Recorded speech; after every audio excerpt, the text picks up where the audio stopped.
চলে যান, বিশেষত এই মুহূর্তে যার কথা আমরা বলছি, জয়ন্তর মা, শাশুড়ি মা, তার আত্মার শান্তি কামনা করি এবং পরিবারবর্গ যারা শোকার্ত তাদের সমবেদনা জানাই। এবার অনুবাদ সাহিত্য, অনুবাদ নিয়ে দুটো কথা বলার জন্য স্বপ্নের করিডোর পত্রিকার সম্পাদক শ্রীমান জয়ন্ত দত্ত ইতিমধ্যেই অনেকগুলো স্মরণীয় কাজ করেছেন। আজকেও যে বইটি প্রকাশিত হতে চলেছে, আমি জানি না দুর্গাপুরে এর আগে এইরকম পত্রিকা প্রকাশিত হয়েছে কি না।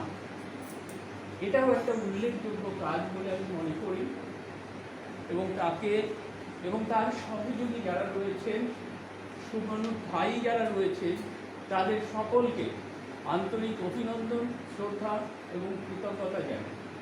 মঞ্চে রয়েছেন যারা, তাদের শ্রদ্ধা জানাই।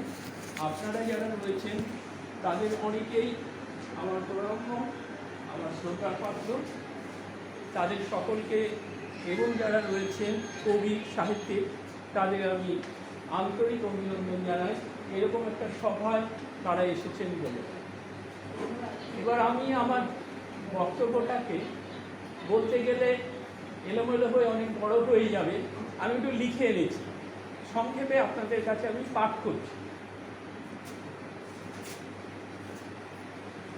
আদান প্রদানের মধ্য দিয়েই মানব সভ্যতা বিকশিত হতে থাকে, হয়ে চলেছে। দেশে বা বিশ্বে যা কিছু শ্রেষ্ঠ তা দেখার, শোনার, ভাবার, বোঝার, আস্বাদন করার অধিকার দেশবাসী বা বিশ্ববাসী রয়েছে। এর ফলেই তো দেখা যায় দিবে আর নিবে এই মিলনের তত্ত্ব এবং তার মধ্য দিয়েই গড়ে ওঠে দেশীয় সংস্কৃতি এবং বিশ্ব সংস্কৃতি। আমরা ভারতবাসী, আমাদের নানা ভাষা, নানা মতের মাঝেও ঐক্যের সুর ধ্বনিত হচ্ছে এবং এই যে বৈচিত্র্যের মধ্যে ঐক্য, সেই সংস্কৃতিকেও কিন্তু আদান প্রদানের মধ্য দিয়ে গড়ে উঠেছে। ভাবের কথা নিয়ে যে সাহিত্য রচিত হয়, বিশ্বের যেখানেই রচিত হোক না কেন, সেই শ্রেষ্ঠ সাহিত্য সাধারণত আন্তর্জাতিক ভাষা ইংরেজি, তাতেই অনুদিত হয় এবং ব্রিটেনের যে লাইব্রেরি রয়েছে সেখানে সেটা স্থান পায় এবং যারা ইংরেজি সাহিত্যে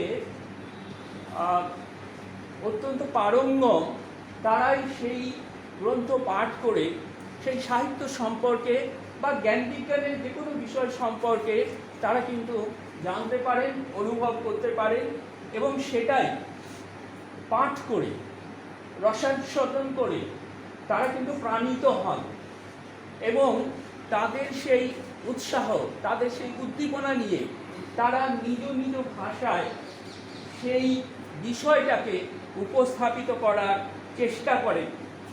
আমাদের বাংলা সাহিত্য আজ যে উচ্চাসনে, উৎকর্ষতায় একটা জায়গায় পৌঁছেছে বিশ্বের দরবারে, তার নেপথ্যে যদি আমরা দেখি, সেখানেও আছে অনুবাদের একটা বড় গুরুত্বপূর্ণ ভূমিকা। আমরা জানি সংস্কৃত ভাষায় রচিত যে রামায়ণ, মহাভারত, শ্রীমদ্ ভাগবত রয়েছে, সেগুলো কিন্তু বাংলায় অনুদিত হয়েছে এবং পরবর্তী ক্ষেত্রে মহাকবি কালিদাসের শকুন্তলম, রঘুবংশ, ঋতুসংহার, এই সমস্ত কিছুই বাংলায় অনুদিত হয়েছে এবং সেই অনুবাদের ভেতর দিয়ে আমরা আমাদের এই সাহিত্যটাকে ঋদ্ধ করতে পেরেছি। আমরা যদি রাজা রামমোহন রায়ের কথা ধরি, ঈশ্বরচন্দ্র বিদ্যাসাগরের কথা ধরি, তারা কিন্তু সেভাবে, আমি তাদের ছোট করছি না, সেভাবে মৌলিক কিছু কিন্তু তারা রচনা করেননি।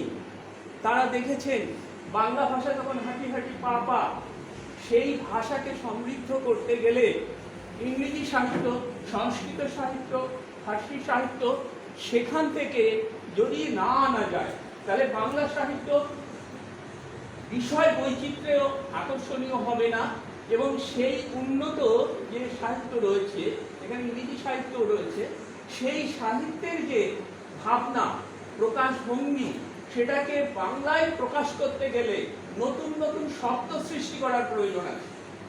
এবং সেইভাবেই তারা কিন্তু বাংলা সাহিত্যকে সমৃদ্ধ করেছেন। এবং আমরা